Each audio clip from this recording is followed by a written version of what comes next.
jalan-jalan ke pasar malam. Jangan lupa membeli lilin.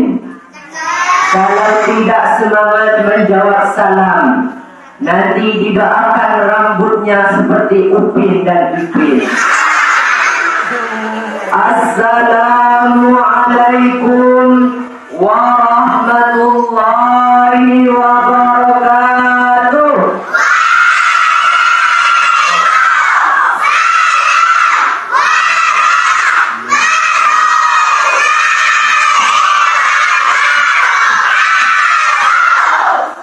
Mantap. Alhamdulillahilladzi allafa baina qulubina. Assalatu wassalamu ala sayyidina wa mursalin. Ashhadu an la ilaha illallah. Ashhadu an la ilaha illallah. Wa ashhadu anna Muhammadar Rasulullah. Amma ba'du. Yang terhormat dan yang paling kami hormati Bapak Kepala Sekolah SD 53/3 Kota Patah. Yang terhormat dan yang paling kami hormati para majelis guru SD 53/3 Kota Patah, yang insya Allah alhamdulillah dimuliakan oleh Allah Subhanahu wa Ta'ala. Amin. Amin ya rabbal alamin. Alhamdulillah, kemarin kami ditelepon dengan Ibu Roslaina atau Ibu Mai, Ibu agama kita, untuk menghadiri acara Isra wal Mi'raj Nabi besar Muhammad sallallahu alaihi wasallam. Alhamdulillah, saya alumni dari SD 53/3 Kota Patah. Waktu pertama kali masuk bulan Juli atau Juni 2014. Wali kelas pertama Ibu Febri Dewi, wali kelas 2 Ibu Zurni. Ibu itu sekarang sudah pensiun. Kemudian wali kelas 3 Ibu Nela Diana. Wali kelas 4 Ibu Darinda. Kemudian kelas 5 dan kelas 6 almarhum Pak Ribai. Dan tamat pada tahun 2019-2020 waktu Covid Corona.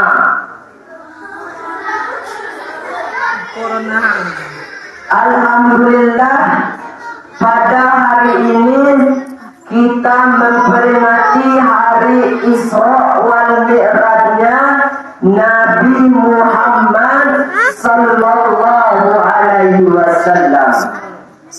Bersyukur kita kepada Allah Subhanahu wa Ta'ala dengan mengucapkan Alhamdulillah Rabbil Alamin. Bersalawat kita kepada Nabi besar Muhammad sallallahu alaihi wasallam. Sallallahu ala Muhammad. Sallallahu alaihi wasallam. Sallallahu ala Muhammad. Sallallahu alaihi wasallam. Anta syamsun, anta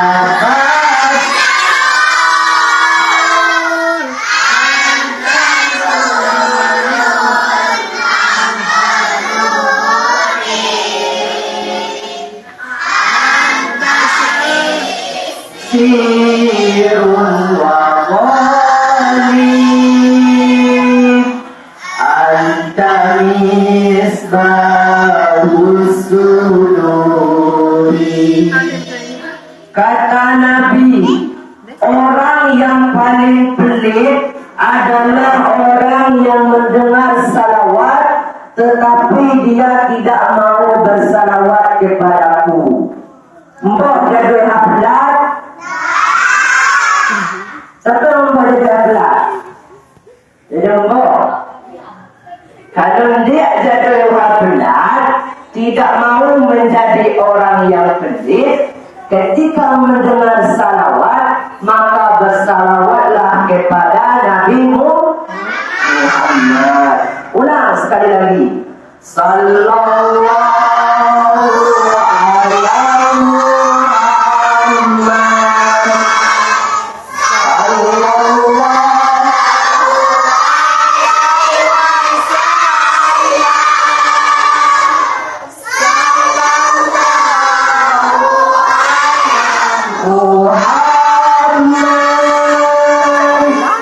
Sallallahu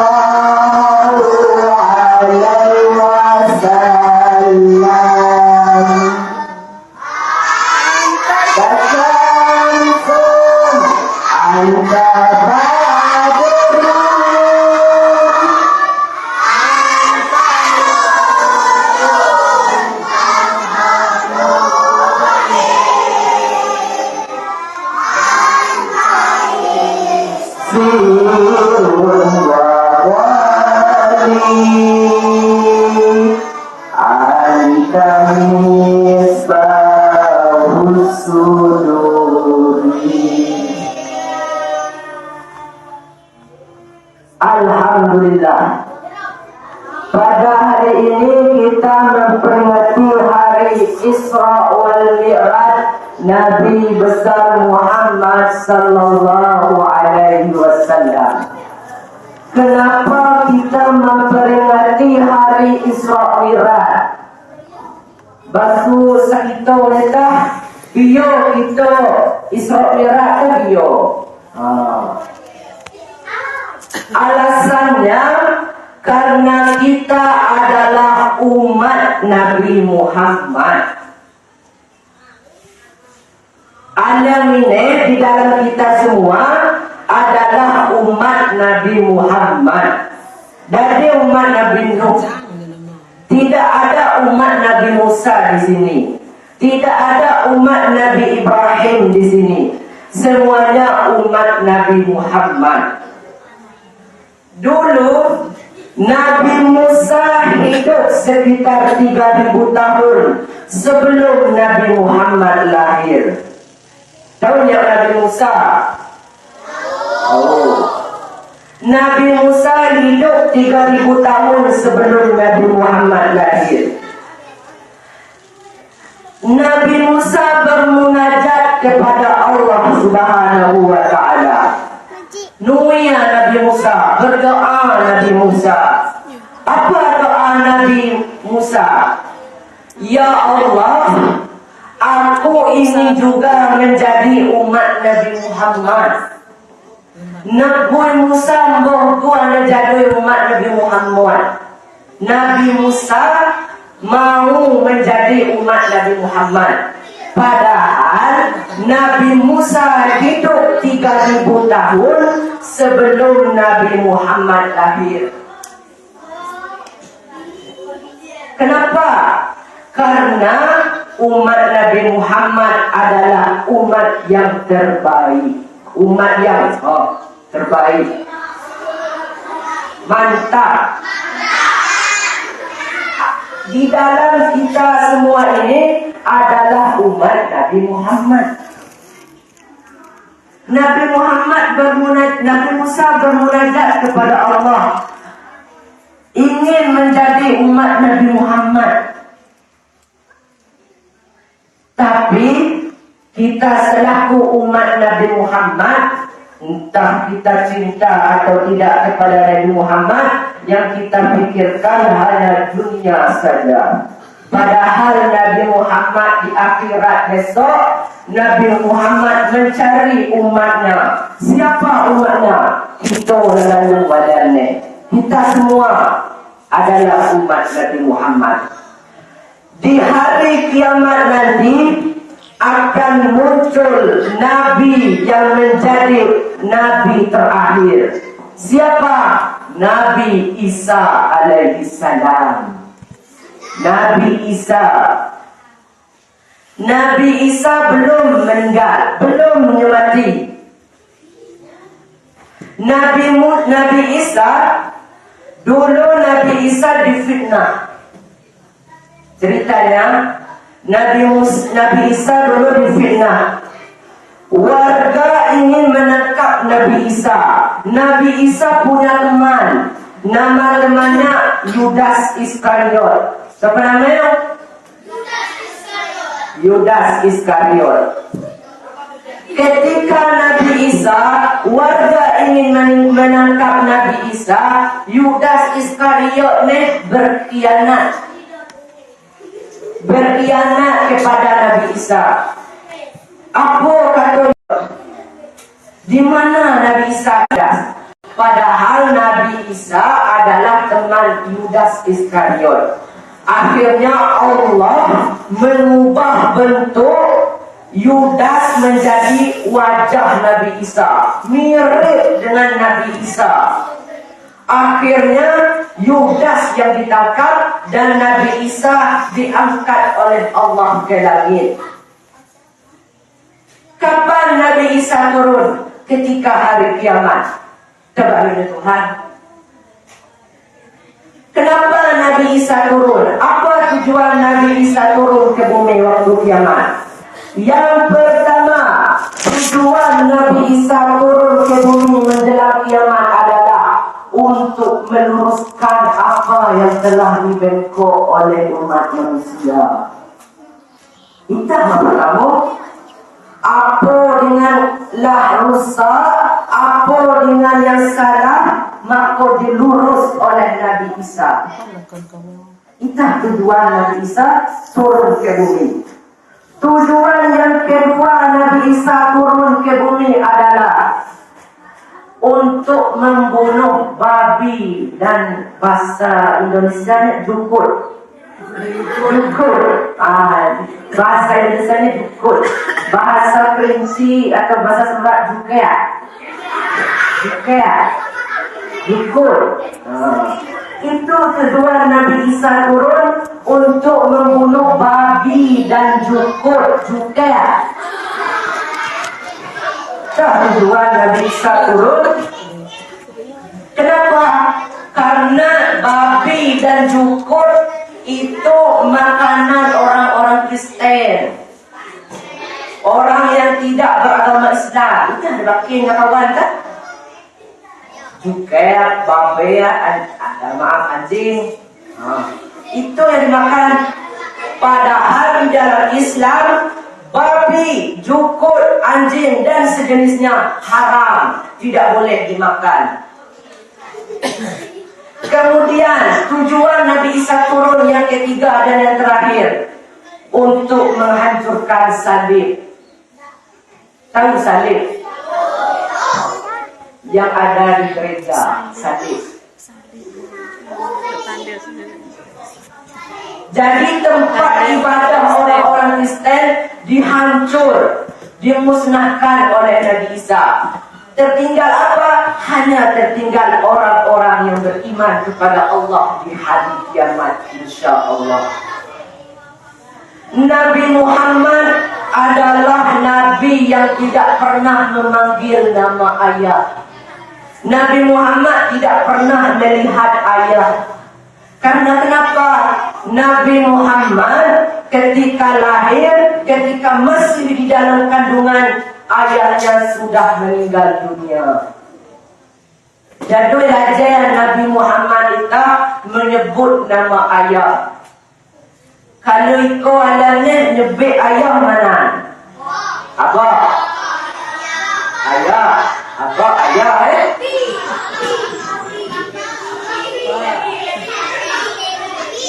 kurang gaul. Kalau kami menyebut ayah, daddy. Kalau ibu, mami. Itu bahasa gaul. Kalau lebih emak, mana? Mak. Ibu. Nabi Muhammad tidak, ketika lahir tidak pernah melihat wajah ayah. Ayahnya sudah meninggal. Siapa yang tahu nama ayah Nabi Muhammad? Siapa yang tahu? Abdullah. Dia ada dia.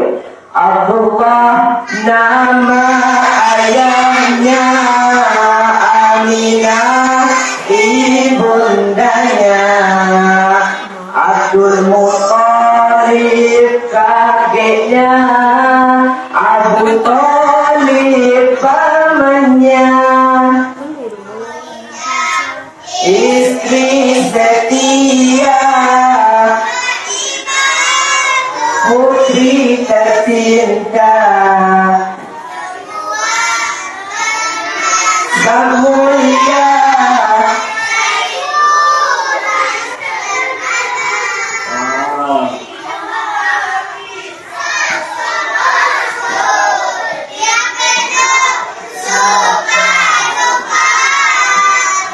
Yang penuh suka duka.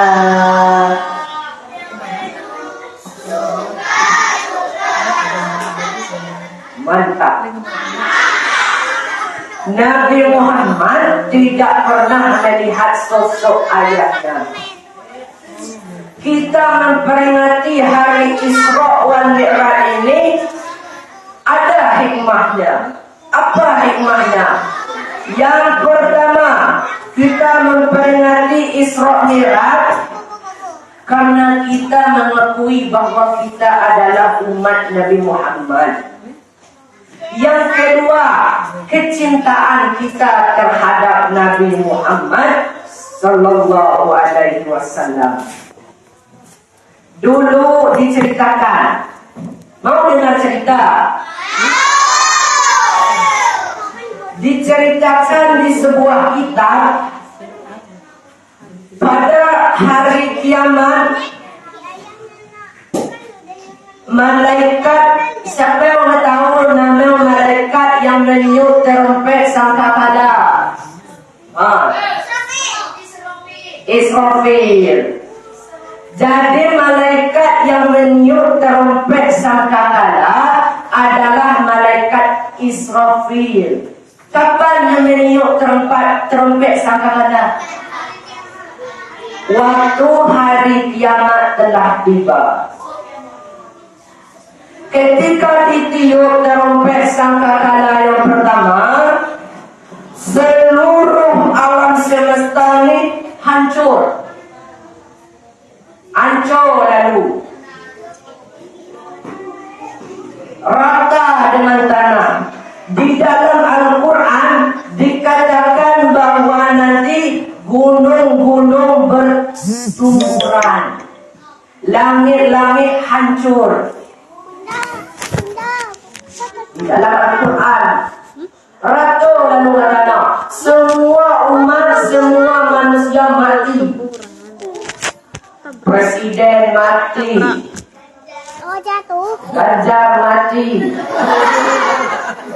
kepala sekolah mati, kepala DPR mati, kepala desa mati, semuanya mati. Prabowo dong, lagi menuang dia ya. Semua mati. Yang namanya kepala-kepala mati kalau-kalau. Kepala ikan mati, kepala sapi mati. Mati semua. Rata dengan tanah. Ketika itu malaikat pun mati. Malaikat mati. Berapa jumlah malaikat? 10. Semua malaikat mati. Siapa yang tersisa? Satu, Allah Subhanahu wa ta'ala. Cuma Allah yang masih hidup ketika hari kiamat. Apa kata Allah? Allah marah. Mana yang dulu namanya Fir'aun? Mana yang dulu namanya Namrud? Yang dulu-dulu mengaku Tuhan agar orang menyembah dia. Tapi apa? Fir'aun mati, Namrud mati. Dah jadi tanah dulu. Jadi ni dia ke? Mati semua. Bahasa Kerensinya matai. Maka pada saat itulah siapa yang berhak sombong? Hanyalah Allah Subhanahu wa Ta'ala. Jadi kita semua yang ada di dalam ini tidak pantas untuk melakukan kesombongan di atas dunia ini. Tidak ada yang patut kita sombongkan. Jadi orang lain sombong di dunia ini. Semuanya hilang ketika hari kiamat. Benda yang kita pakai, harta yang kita pakai tidak dibawa mati. Apa yang kita bawa? Hanya amal. Amal perbuatan kita itu kita bawa. Khawati yang pernah solat, pernah mengaji, berbakti kepada kedua orang tua, hormat kepada guru, itah dan bersama. Maka Allah memanggil para malaikat. Malaikat yang pertama kali dihidupkan oleh Allah adalah malaikat Jibril dan Mikail. Apa kata Allah? Jibril, Mikail, sini menghadap aku, kata Allah. Maka malaikat Jibril dan Mikail menghadap Allah Subhanahu wa Ta'ala. Kenapa ya Rabb, kata malaikat Jibril dan malaikat Mikail, tolong cari kuburan kekasihku. Siapa kekasih Allah? Siapa kekasih Allah? Nabi Muhammad. Kekasih Allah lah yang pertama kali dibangkitkan. Jadi Nabi yang orang yang pertama kali dibangkitkan adalah Nabi Muhammad sallallahu alaihi wasallam. Alhamdulillah. Kemudian Allah panggil malaikat penjaga pintu surga dan neraka. Siapa nak tahu? Malaikat penjaga pintu surga dan neraka. Ridwan, Malik. Ridwan penjaga pintu surga. Malik penjaga pintu surga. Allah panggil mereka berdua. Sini menghadap aku, kata Allah. Kenapa ya Rabb? Kata malaikat Ridwan dengan Malik. Ridwan, sediakan surga buat umatku yang selama hidup selalu beriman kepadaku. Jadi surga disediakan kepada orang yang pernah solat, pernah puasa, pernah melakukan kebaikan, tidak melawan kedua orang tua. Itu surga. Mbah dan mbah soal surga. Siapa yang dia soal surga? Kalau dia soal surga berarti ide umat Nabi Muhammad. Kemudian dipanggil lagi malaikat Malik. Malik, kata Allah. Kenapa ya Rabb, kata Malik? Tolong sediakan neraka. Untuk apa neraka? Orang yang selama hidup tidak pernah solat, tidak pernah puasa, berbuat jahat, maksiat, neraka tempatnya. Masuk apa neraka?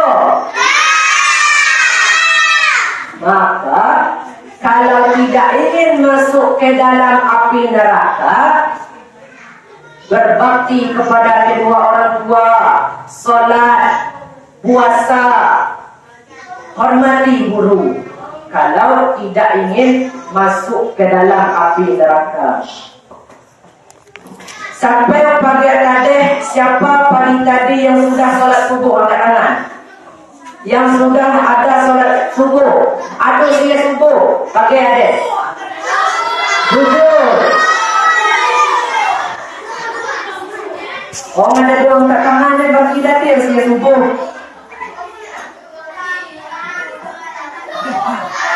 Ada sholat subuh. Nama dia. Ada sholat subuh. Bangkean, ada sholat subuh. Oh, dah bangkean. Dah ada lalu sholat subuh ni hari luar ni. Dah bangkean. Ada tak? Ada. Kalau dia sholat subuh, mantap. Untuk apa neraka? Untuk orang yang ketika masa hidup tidak pernah solat, apalagi tidak pernah solat subuh. Solat subuh itu berat. Kenapa solat subuh itu berat? Karena kita melawan rasa hawa nafsu kita. Kadang tidur lambat, bangun lambat. Di neraka besok, di akhirat besok, Allah sediakan tempat neraka bagi orang-orang yang tidak pernah sholat. Siapa yang tahu nama neraka itu? Yang tahu nama neraka bagi orang yang tidak sholat, angkat tangan. Neraka, nama neraka bagi orang yang tidak pernah sholat. Neraka Sakor. Neraka Sakor. Untuk apa neraka Sakor? Untuk orang yang tidak pernah sholat. Tahu neraka Sakor? Boleh sembuh? Aduh. Mantap.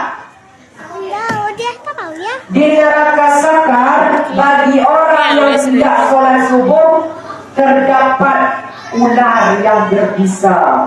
Ular. Nanguta tahu? Ular. Nanguta kelekam. Bagi ngada sihir, dipakai ular sel. Dimakan ular. Ularnya berkepala 3. Dia semua yang balik. 3 balik. 3 kepala. Sembuh. Maka kalau dia sembuh dengan ular balik 3, tidak mau bertemu dengan ular berkepala 3, maka mulai sekarang sholat. Janji? Kemudian kita lanjut cerita yang tadi. Di akhirat besok, orang yang pertama kali dibangkitkan Allah di dalam kubur adalah Nabi Muhammad sallallahu alaihi wasallam.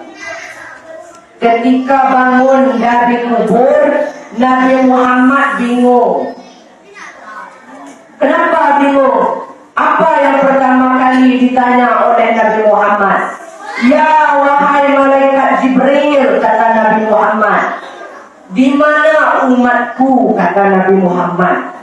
Nabi Muhammad pertama kali dia bangun di alam kubur, bukan anak, bukan istri, bukan ayah, bukan ibu yang dicari, tetapi umat. Siapa umat? Kita di dalam ini. Lalu kita adalah umat Nabi Muhammad.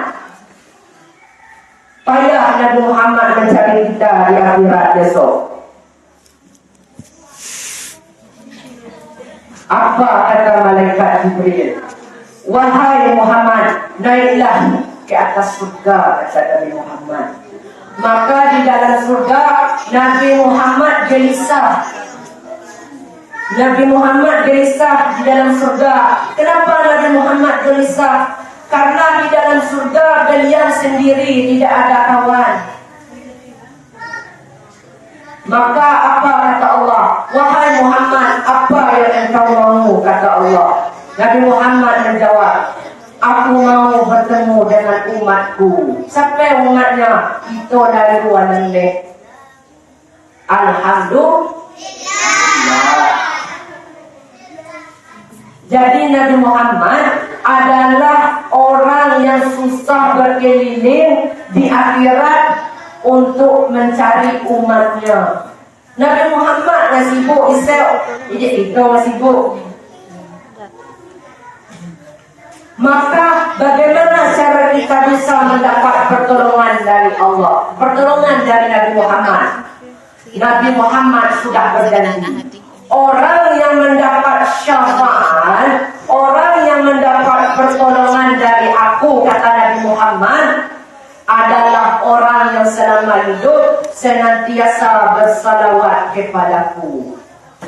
Maka Allah sediakan hauduka saufil mubarak wirduna yaumin nusyuri. Allah sediakan telaga Al-Kausar. Kenapa? Karena di akhirat, di padang mahsyar, matahari sejengkal. Tahu matahari? Matahari yang muat, aneh. Kalau sejengkal dengan kepala, di atas kepala, dia muat, panas. Kita kehausan. Maka di mana kita mendapat air adalah dengan mendapat syafaat dari Nabi Muhammad. Maka rajin-rajin bersalawat. Rajin-rajin bersalawat. Yang kedua kata Nabi Muhammad. Apa kata Nabi Muhammad? Orang yang mendapat syafaat dariku, kata Nabi Muhammad, orang yang selama hidup selalu berwudu. Ambil air siang. Berwudu. Orang yang berwudu tandanya orang yang pernah sholat. Dia mungkin kita ambil air siang dari siang. Kita ambil air wudu tapi tidak sholat. Kenapa? Wajhihi ummati wudu. Umatku diaman. Yang perempuan tidak perlu pakai make up. Tahu make up? Untuk bedak-bedak. Cukup dengan air wudu. Kenapa? Karena besok wajah kita akan bersinar seperti bulan purnama. Tahu yang bulan purnama mengalor dos. Kalau kita sebut pendek bilangan. Di atas langit, pas malam hari muncul bulan purnama. Seperti itu bentuk wajah kita di akhirat. Alhamdulillah.